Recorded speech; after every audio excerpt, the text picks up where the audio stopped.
जय हिंद दोस्तों, स्वागत है आप सभी का आपके अपने परिवार द लॉजिकल साइंस में। मैं हूं आलोक सिंह आतीस और आज के इस वीडियो सेशन में हम लोग डिस्कस करने वाले हैं आरआरबी एएलपी सीबीटी 2 के लिए बेसिक इलेक्ट्रिसिटी से संबंधित सभी महत्वपूर्ण पीवाईक्यू की। जी हाँ दोस्तों, आज के इस सेशन में आपका थ्योरी से संबंधित भी क्वेश्चन शामिल होगा और न्यूमेरिकल से संबंधित क्वेश्चन भी शामिल होगा, क्योंकि आप में से कई छात्रों के लगातार व्हाट्सएप पे मैसेज आ रहे थे कि गुरुजी जो बेसिक इलेक्ट्रिसिटी का पोर्शन है उससे संबंधित न्यूमेरिकल क्वेश्चन हल नहीं हो रहे हैं। तो आज हम लोग देख लेते हैं कि कौन सा क्वेश्चन जो है न्यूमेरिकल का वो आप सबों से हल नहीं हो रहा है। मतलब टोटल जो भी डाउट है आपका आज के इस सेशन से कंप्लीट हो जाएगा।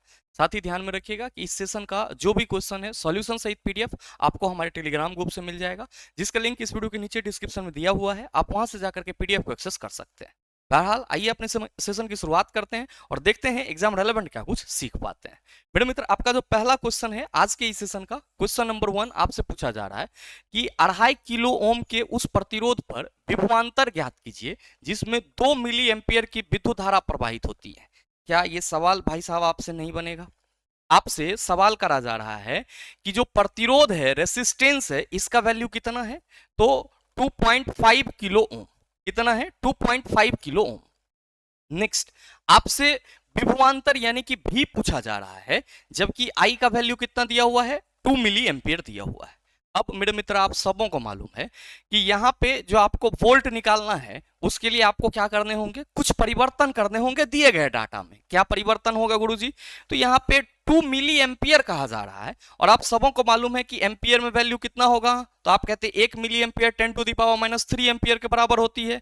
2 है तो 2 × 10⁻³ एम्पियर हो गया। अब मेरे भाई, आप सबों को मालूम है कि 1 किलो ओम आप कहेंगे 1000 ओम के बराबर होगा और 1000 ओम को हम लोग 10⁻³ ओम लिख सकते हैं। आप कहेंगे बिल्कुल शौक से लिख सकते हैं। तो क्या इस 2.5 किलो ओम को हम लोग 2.5 × 10⁻³ ना कह दें? आप कहेंगे बिल्कुल। क्या पूछा जा रहा है आपसे बताइएगा? आप कहेंगे गुरुजी हमसे पूछा जा रहा है विभवांतर वोल्टेज क्या होगा। मालूम है आपको V = IR होता है। I का वैल्यू कितना है? 2 × 10⁻³ इंटू R का वैल्यू कितना आया है?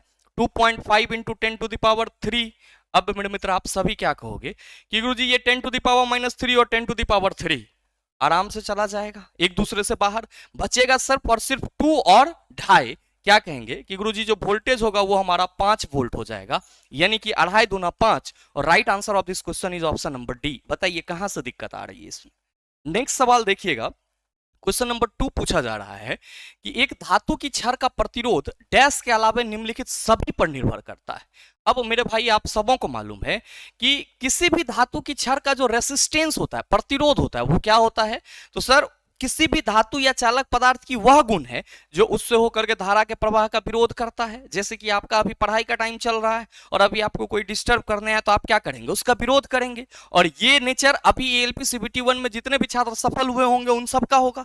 तो इसी तरीके से कोई भी चालक तार होता है तो वो अपने में से होकर के धारा के प्रवाह का विरोध करती है और इसी गुण को हम लोग क्या कहते हैं? प्रतिरोध यानी कि रेसिस्टेंस कहते हैं। मेरे मित्र, याद रखिएगा कि किसी भी चालक तार का जो प्रतिरोध होता है, मान लो कि ये ए और बी चालक तार है, अब इसका जो प्रतिरोध होगा वो इसके लंबाई के समानुपाती होगा, साथ में सर क्रॉस सेक्शन एरिया के व्युत्क्रमानुपाती होगा। इसके अलावे प्रतिरोध आपका तापमान पर भी डिपेंड करेगा, टेम्परेचर पे भी डिपेंड करेगा। और साथ ही आप सबों को मालूम है कि तापमान बढ़ेगा तो प्रतिरोध बढ़ेगा। ध्यान रखिएगा आप सभी कि किसी भी चालक में तापमान बढ़ाने से प्रतिरोध बढ़ता है, घटाने से घटता है, लेकिन अर्धचालक में तापमान बढ़ाएंगे तो प्रतिरोध क्या होगा? आप कहेंगे घटेगा। ये चीज ध्यान में रखेंगे। किसके लिए? सर, अर्धचालक के लिए। बहरहाल आप सभी क्या देख रहे हैं कि गुरुजी जो प्रतिरोध है वो चालक के प्रकृति पर भी डिपेंड करता है। प्रतिरोध किस पे डिपेंड करता है? चालक के प्रकृति पर भी डिपेंड करता है, चालक के नेचर पे भी डिपेंड करता है। और आप क्या देख रहे हो कि आपके ऑप्शन में प्रतिरोधकता दिया हुआ है, टेम्परेचर दिया हुआ है, लेंथ दिया हुआ है। तो क्या कहेंगे कि गुरुजी चालक का प्रतिरोध हम लोग कहीं ना कहीं रेसिस्टिविटी से ही देखते हैं और इसको जब आप हल करते हैं तो R = ρL/A आप ही ना लिखते हैं चला कि रेसिस्टेंस का गुरुजी जो फॉर्मूला होगा वो ये होगा ρL/A। तो क्या देख रहे हो आप कि प्रतिरोध किसी भी चालक तार का होगा वो प्रतिरोधकता, तापमान, लंबाई, चालक के प्रकृति, इन सभी पे डिपेंड करेगा, बल्कि ये कभी भी सर डेंसिटी यानी कि घनत्व पर निर्भर नहीं करता है। तो मेरे मित्र, कहा जा रहा है कि एक धातु की क्षण का प्रतिरोध डैश के अलावा निम्नलिखित सभी पर निर्भर करेगा। आप कहेंगे घनत्व के अलावा ये सभी पर निर्भर करेगा। That's why right answer of this question is option number A. अगला सवाल देख लो चला, क्वेश्चन नंबर 3 पूछा जा रहा है। हालांकि ये सवाल मैंने आपको पीछे बताया भी है, पता नहीं आपके माइंड में होगा या नहीं होगा। बहुत ही सरल सा सवाल है कि 24 ओम का प्रभावी प्रतिरोध प्राप्त करने के लिए R ओम और 60 ओम के दो प्रतिरोध को समांतर क्रम में जोड़ा जाता है, तो R का मान ज्ञात कीजिए। क्या कहोगे कि गुरुजी 24 ओम का प्रभावी प्रतिरोध ज्ञात करना है और समांतर क्रम में जोड़ा जा रहा है, तो 1/24 इक्वल टू क्या हो जाएगा? आप कहेंगे 1/R प्लस 1/60। मेरे मित्र एलसीएम लेंगे तो ये 60R हो जाएगा, R कैंसिल होगा 60, ये 60 कैंसिल होगा तो R हो जाएगा। क्या कहोगे कि 1/24 equal to 60 plus R equal to क्या हो जाएगा? 60R। मेरे मित्र क्रॉस मल्टीप्लीकेशन करोगे 24 into 60 plus R equal to क्या हो जाएगा? आप कहेंगे 60R। और ध्यान देना 6 चौके 24, 6 दूना 12 दू 14, ये 1440 प्लस 24R होगा इक्वल टू 60R। मेरे मित्र आप क्या कहेंगे कि गुरुजी 60 में से 24 घटाएंगे तो हमारे पास कितना बचेगा? 36 बचे, सॉरी 60 में से आप 24 घटाएंगे तो 6 4 10 और 3 2 5 1 6, हाँ आपका 36 ही बचेगा, तो 1440 इक्वल टू 36R हो गया। अब मेरे मित्र अगर आप इसको सॉल्व करेंगे तो 6 चौका 24 और 4 तिया 12 दूना 24। मेरे मित्र R इक्वल टू वैल्यू कितना आएगा? 40 ओम। सवाल क्या है कि 24 ओम का प्रभावी प्रतिरोध प्राप्त करने के लिए R ओम और 60 ओम के दो प्रतिरोध को समांतर क्रम में जोड़ा जाता है, तो R का मान आप कहेंगे गुरुजी 40 ohm. Right answer of this question is option number B. Next question number 5 आपसे पूछा जा रहा है कि किसी प्रतिरोध के सिरे के बीच इससे प्रवाहित होने वाली धारा के अनुक्रमानुपाती होता है, बशर्ते कि इसका तापमान समान बना रहे। मेरे मित्र कहा जा रहा है कि किसी प्रतिरोध के सिरों के बीच डैश इससे प्रवाहित होने वाले धारा के अनुक्रमानुपाती होता है, बशर्ते कि इसका तापमान समान बना रहे। तो आप सभी यहां पे किसको याद करेंगे? आप सभी यहां पे ओम्स लॉ को याद करेंगे। ओम्स लॉ को याद करेंगे। ओम्स लॉ क्या कहता है कि अगर टेम्परेचर कांस्टेंट हो, टेम्परेचर हमारा क्या हो? नियत हो, तो किसी भी चालक से जो प्रवाहित धारा होगी वो उसके विभवांतर के समानुपाती होगी, भी समानुपाती आई। और आप सभी क्या कहेंगे कि गुरुजी ये प्रोपोर्शनल साइन हटाएंगे तो यहाँ पे R आएगा और R इक्वल टू V बटा I हो जाता है। और ये R क्या है? तो आप कहते हैं सर ओम के नियम का नियतांक है। R क्या है? ओम के नियम का नियतांक, ओम्स लॉ का कांस्टेंट है। ओम का नियतांक आप कह सकते हो इसको, ओम का नियतांक, ओम्स कांस्टेंट कह सकते हो। हालांकि हम लोग इसको किसी भी चालक तार के गुण के रूप में देखते हैं, प्रॉपर्टीज के रूप में देखते हैं, लेकिन असल में ये क्या है? आप कहेंगे ओम के नियम का नियतांक। तो सवाल है कि किसी प्रतिरोध के सिरों के बीच डैश इससे प्रवाहित होने वाली धारा के समानुपाती होती है। आप सभी क्या कहेंगे कि गुरुजी जो विभवांतर होती है वो इससे प्रवाहित होने वाली धारा के समानुपाती होती है। कब? जब तापमान समान रहे। याद रखेंगे ओम का नियम का पालन तभी होगा जब टेम्परेचर हमारा कांस्टेंट होगा। टेम्परेचर कांस्टेंट नहीं है, आप कहेंगे ओम के नियम का पालन नहीं होगा। आवेश आप सभी समझ रहे होंगे कि गुरुजी Q इक्वल टू हमारा IT होता है, यानी कि जो आवेश है उसके लिए हम लोग फॉर्मूला क्या लिखते हैं? सर धारा गुना समय। प्रतिरोध आप सभी देख ही रहे हैं, प्रतिरोधकता रेसिस्टिविटी की बात की जा रही है। आप क्या कहेंगे कि प्रतिरोधकता और प्रतिरोध में अंतर होता है। प्रतिरोध के बारे में आप कहते हो कि गुरुजी ये चालक पदार्थ का वह गुण है जो धारा के प्रवाह का विरोध करता है।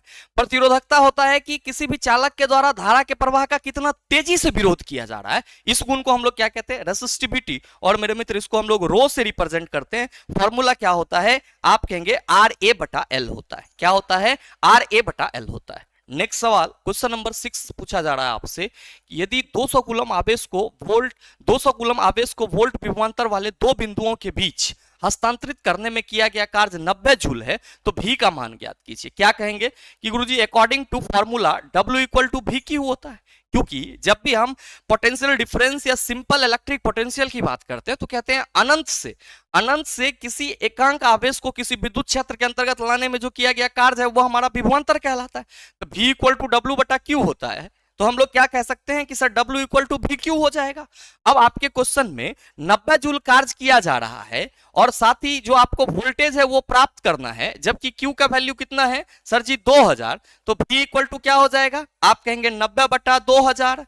चला ये जीरो इसके साथ कैंसिल, 9 बटा 2000 को आप जब डिवाइड करोगे तो ये आपका आ जाएगा 0.045।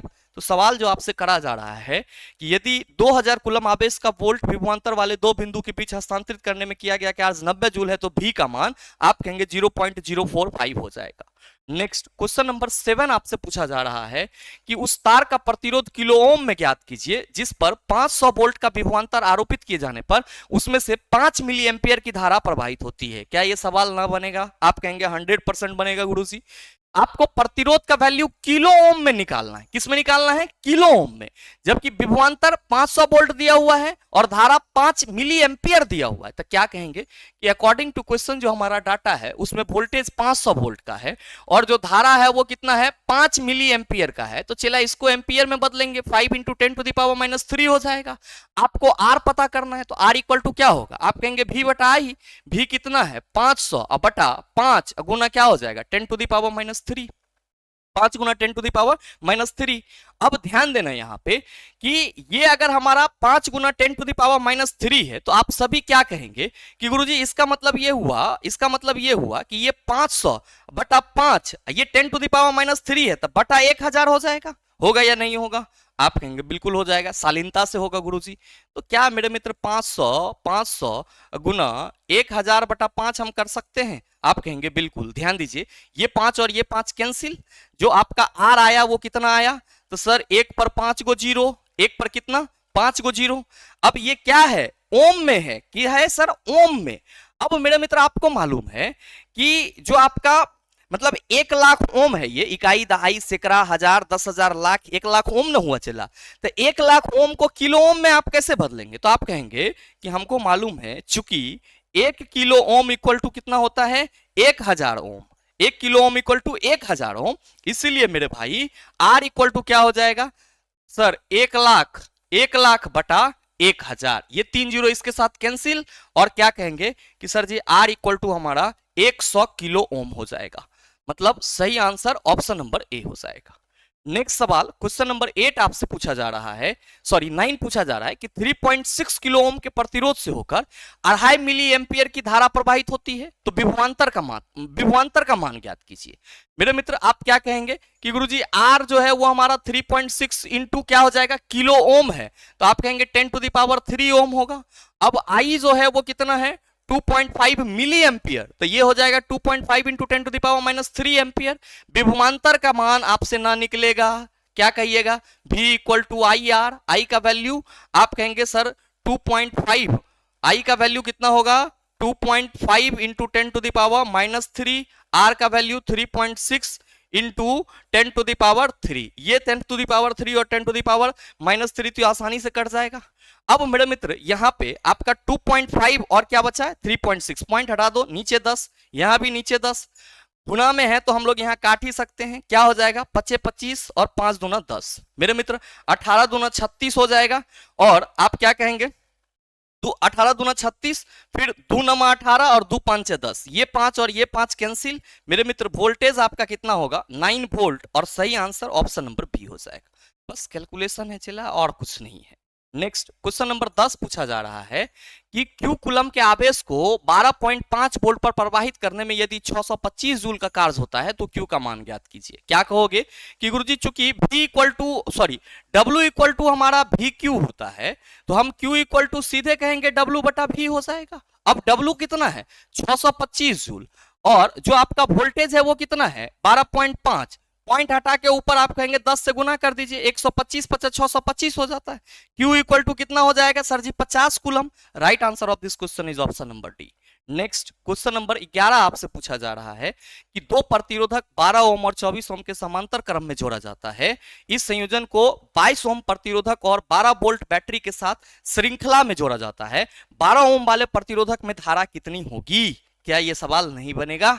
मेरे मित्र इसको सॉल्व करने के लिए आपको सबसे पहले क्या करना होगा, तो कोई क्वेश्चन में कहा जा रहा है कि 12 ओम और 24 ओम को समांतर क्रम में जोड़ा जा रहा है, तो पहले तो आप एक डायग्राम बना लीजिए कि ये मान लीजिए कि 12 ओम और 24 ओम का क्या है? दो प्रतिरोध है, और ये दोनों प्रतिरोध क्या है सर? समांतर क्रम में जुड़े हुए हैं, और एक के साथ ये क्या है सर? श्रेणी क्रम में जुड़ा हुआ है। तो ये आपका 12 ओम और ये आपका 24 ओम। अब ये दोनों क्या हैं? तो सर 22 ओम प्रतिरोध के साथ जो है 22 ओम प्रतिरोध के साथ श्रेणी क्रम में जुड़ा हुआ है। और फिर ध्यान दीजिएगा कि ये प्रतिरोध आपका 12 वोल्ट बैटरी के साथ भी जुड़ा हुआ है, 12 वोल्ट बैटरी के साथ भी। अब आपसे ये पूछा जा रहा है कि 12 ओम वाले प्रतिरोध 12 ओम वाले प्रतिरोध यानी कि ये जो प्रतिरोध है इससे जो धारा का मान होगा वो क्या होगा, कैसे आएगा सर? तो मेरे मित्र पहले तो हमें ये देखना होगा कि इस पूरे परिपथ से कितनी धारा बह रही है। क्या कहोगे कि गुरुजी इसके लिए हमें टोटल जो रेसिस्टेंस है वो निकालना होगा। तो आप देख रहे हैं कि पहला दो प्रतिरोध आपका क्या है, समांतर क्रम में जुड़ा हुआ है। तो 1/12 प्लस 1/24, 12 और 24 का आप एलसीएम लेंगे तो कितना हो जाएगा? आप कहेंगे 12 से काट दीजिए सर, तो आप कहेंगे गुरुजी 24 हो जाएगा, और 12 दूना 24 और 24 से कम 24, 1/rp इक्वल टू ये 3/24 हो जाएगा, 3 एकम 3, 3 अठा 24, rp इक्वल टू 8 हो गया। अब ये जो है ये दोनों प्रतिरोध आपस में जुड़ करके समतुल्य 8 ओम का प्रतिरोध बना रहा है, और फिर ये इसके साथ 22 ओम के साथ जुड़ रहा है। तो टोटल प्रतिरोध कितना हो गया, टोटल रेसिस्टेंस आप कहेंगे 22 प्लस 8 यानी कि ये 30 ओम हो गया। वोल्टेज कितना है आपका सर जी, 12 वोल्ट। वोल्टेज कितना है, 12 वोल्ट। तो मेरे मित्र I इक्वल टू V/R होता है। V कितना है, 12, और वोल्टेज आपका कितना है, सॉरी प्रतिरोध कितना है, 30। मतलब पूरे प्रतिरोध से चला आपका 12/30 एम्पियर की क्या हो रही है, धारा बह रही है। अब आपसे पूछा जा रहा है कि इस 12 ओम वाले प्रतिरोध से कितनी धारा बहेगी। आप सबों को मालूम है कि समांतर क्रम में जो प्रतिरोध जुड़े हुए रहते हैं उससे अलग अलग धारा बहती है, जबकि जो विभवांतर होता है वो सेम होता है।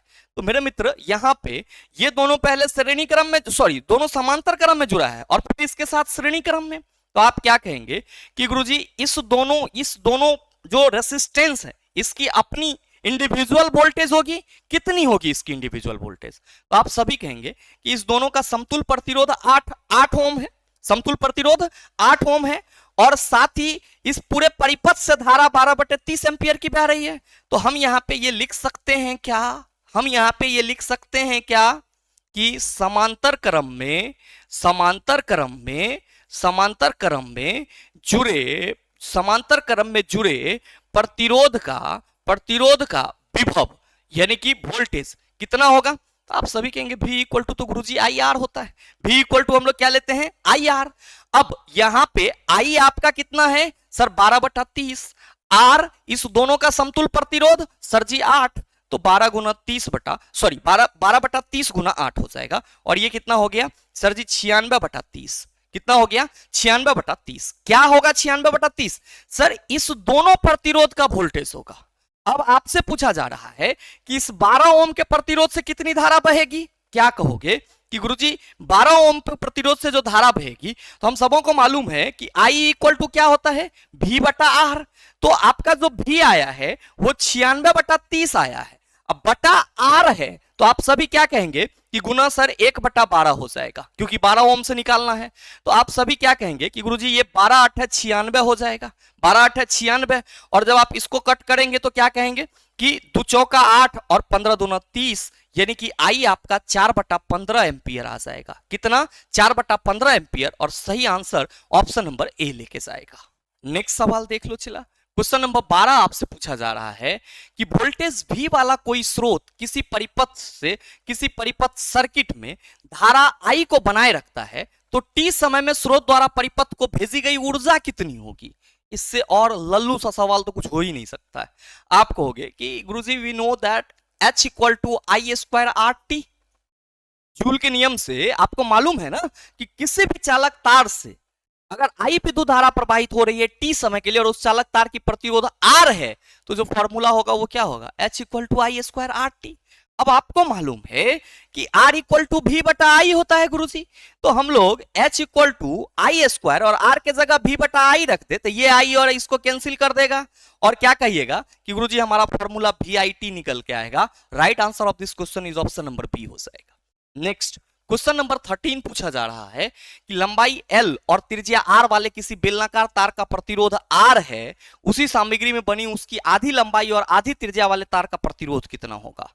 मेरे मित्र क्या कहा जा रहा है कि कोई आपका L लंबाई वाला, कोई आपका क्या है, L लंबाई वाला चालक तार है जिसकी त्रिज्या, क्रॉस सेक्शन एरिया की त्रिज्या कितनी है R, और फिर कहा जा रहा है कि इसका प्रतिरोध कितना है R। तो आप कहेंगे गुरुजी L लंबाई की तार है तो इसका प्रतिरोध R equal to row L/A होगा या नहीं होगा चला? आप कहेंगे बिल्कुल होगा सर जी।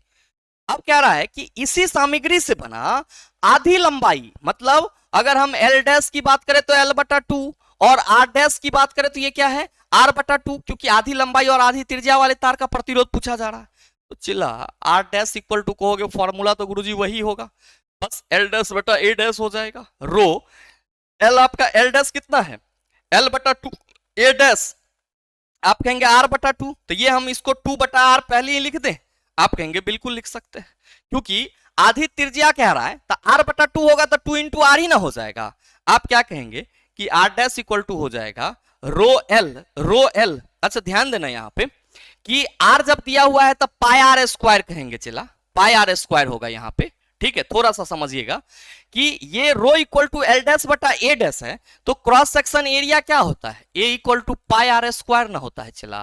तो हम यहाँ पे इसको रो एल डैश बटा क्या लिखेंगे, ए डैश की जगह पाई आर स्क्वायर। तो आप सभी कहेंगे कि पाई आर स्क्वायर जब होगा गुरुजी, तो हम आर डैश इक्वल टू सीधे एल डैश की जगह पे एल बटा टू रखेंगे। अब पाई आर स्क्वायर है तो पाई इंटू आर बटा टू ना, क्या आर बटा टू, तो आर का आप आर बटा टू का स्क्वायर कर दीजिए, तो आप कहेंगे रो एल बटा टू इक्वल टू ये क्या हो जाएगा, पाई आर स्क्वायर बटा फोर।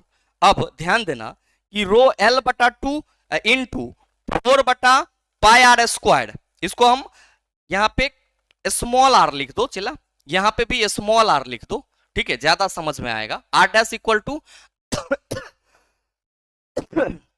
आर बटा टू हो जाएगा।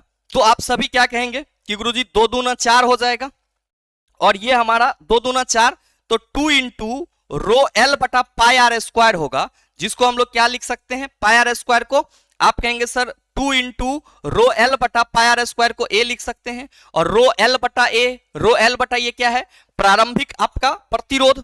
और जब आपने तार की लंबाई आधी की, त्रिज्या आधी करा, तो आपको क्या निकल रहा है कि सर जो हमारा पुराना प्रतिरोध आर है, जो हमारा पुराना प्रतिरोध आर है, उसके पीछे में टू लगा हुआ है। बोले तो जब सर तार की लंबाई आधी और त्रिज्या आधी कर दी जाएगी तो नया प्रतिरोध टू आर हो जाएगा। That's why right answer of this question is option number सी।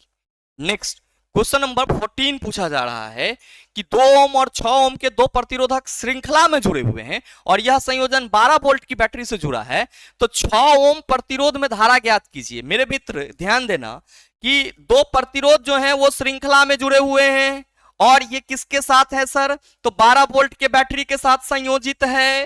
2 ओम और 6 ओम पूछा जा रहा है इससे प्रवाहित धारा का मान क्या होगा। क्या कहिएगा कि गुरुजी हम सबों को मालूम है कि अगर श्रेणी क्रम में प्रतिरोध जुड़े हुए हैं तो श्रेणी क्रम में जुड़े हुए प्रतिरोध से समान धारा बहती है, इसका विभवांतर अलग अलग होता है। तो हम कहेंगे पूरे परिपथ से जितना धारा बहेगी उतना ही 6 ओम से भी बहेगी, उतना ही 2 ओम से भी बहेगी। तो टोटल प्रतिरोध कितना, आप कहेंगे आर एस इक्वल टू 8 ओम। अब आपको मालूम है कि वोल्टेज 12 वोल्ट है, तो आई इक्वल टू क्या होगा, V बटा आर, 12 बटा 8। अब मेरे मित्र इसको अगर आप सॉल्व करेंगे तो क्या कहेंगे, 12 और 8 को डिवाइड कर दीजिए, 8 है कम 8, यहाँ पे 0.2, 8 पंच 40, मतलब 8 डर है 12, मतलब हो गया 1.5 एम्पियर। कोई दिक्कत, आप कहेंगे बिल्कुल नहीं। अगला क्वेश्चन नंबर 15 पूछा जा रहा है कि दो प्रतिरोधक 10 ओम और 20 ओम को श्रृंखला में जोड़ा जाता है और इस संयोजन को 30 वोल्ट बैटरी, इस संयोजन में वोल्टेज आपूर्ति 30 वोल्ट दी जाती है। 10 ओम वाला प्रतिरोधक का वोल्टेज ज्ञात करें। अभी आपको मैंने बताया कि श्रृंखला में जुड़े हुए प्रतिरोध से धारा समान बहेगी लेकिन वोल्टेज अलग अलग होगा। तो याद रखना, पहले जब भी ऐसे सवाल आए चिल्ला, हम लोग डायग्राम बना लेंगे। क्या कहेंगे कि गुरुजी दो ही प्रतिरोध है और ये दोनों प्रतिरोध जो है, ये दोनों प्रतिरोध जो है वो 30 वोल्ट बैटरी के साथ जुड़ा हुआ है, 30 वोल्ट बैटरी के साथ जुड़ा हुआ है। तो यहाँ पे 10 ओम और ये 20 ओम। अब आप कहेंगे इससे जो धारा बहेगी वो समान होगा, लेकिन विभवांतर इसका V1 होगा और इसका विभवांतर क्या होगा, आप कहेंगे V2 होगा।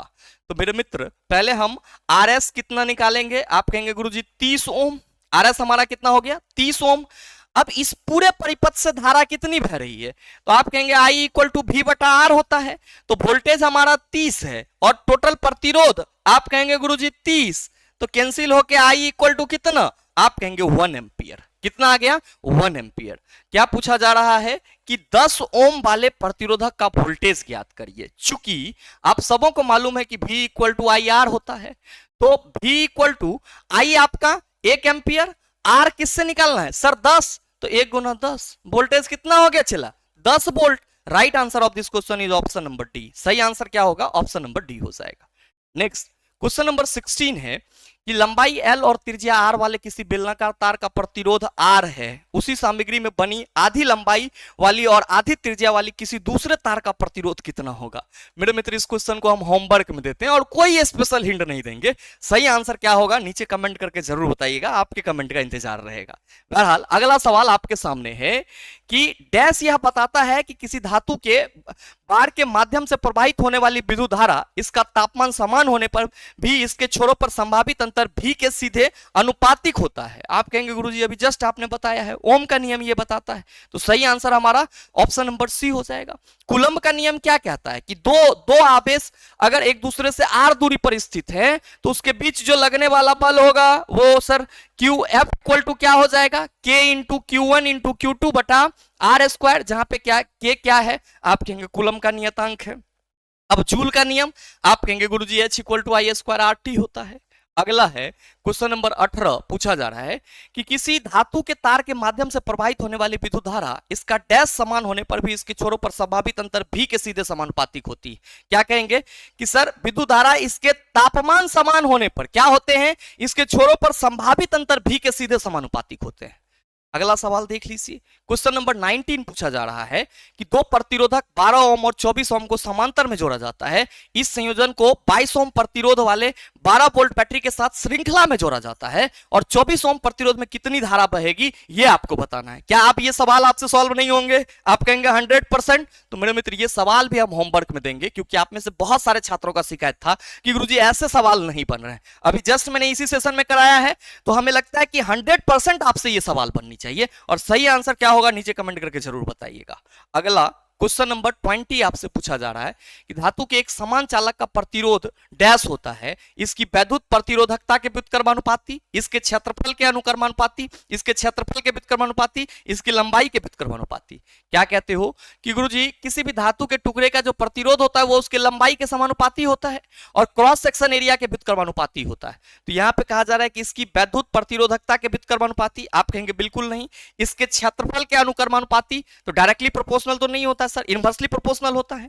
Inverse proportional to its area, इसके क्षेत्रफल के व्युत्क्रमानुपाती होता है। दैट्स व्हाई सही आंसर क्या हो जाएगा, ऑप्शन नंबर सी हो जाएगा।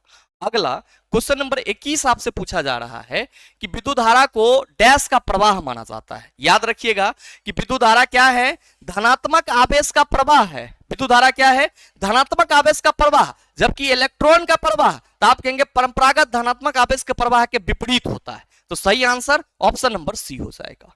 नेक्स्ट क्वेश्चन नंबर 22 पूछा जा रहा है कि किसी विद्युत धारा के सतत एवं बंद मार्ग को क्या कहते हैं, वैद्युत परिपथ कहते हैं। हमेशा ध्यान में रखिएगा कि किसी विद्युत धारा के सतत और बंद, जैसे कि मेरे मित्र ये आपका इलेक्ट्रिक बल्ब है और ये इलेक्ट्रिक बल्ब क्या है, एक स्विच और एक बैटरी के साथ कनेक्ट है, तो ये आपका एक सतत बंद मार्ग है और इसी सतत बंद मार्ग को हम लोग क्या कहते हैं, इलेक्ट्रिक सर्किट यानी कि परिपथ कहते हैं। और इसमें जो ये बल्ब लगा है, स्विच लगा है, बैटरी लगा है, ये सब क्या होंगे सर, सर्किट कंपोनेंट यानी कि परिपथ का अवयव कहलाएगा। नेक्स्ट सवाल क्वेश्चन नंबर 23 पूछा जा रहा है कि on coulombs of 1 coulomb of charge is approximately equal to the charge of dash electron.